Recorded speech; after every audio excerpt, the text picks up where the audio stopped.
భావిస్తూ ఎంతో మంది కళాకారులని కళాభిమానులని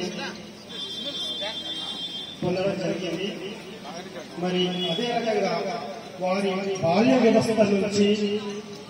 చివరి దశ వరకు కూడా వారి యొక్క జీవన ప్రయాణం అనేది ఈ జియాగూడ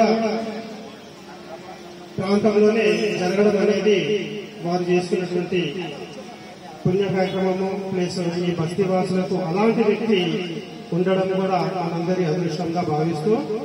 మరి వారి యొక్క దినచర్యను తెలుసుకోవాలనుకుంటే మాత్రం మాకు తెలిసినంత వరకు ఉదయాన్నే ప్రాతకాలమున 5 గంటల ప్రాంతంలో నిద్రలేచి మరి నిత్య కార్యక్రమాలు స్నానాలు ఆచరించుకొని పూజా కార్యక్రమాలు నిర్వహించుకొని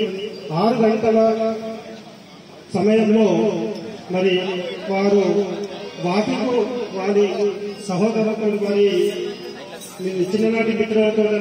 సహోదరులతో కలిసి దేవీ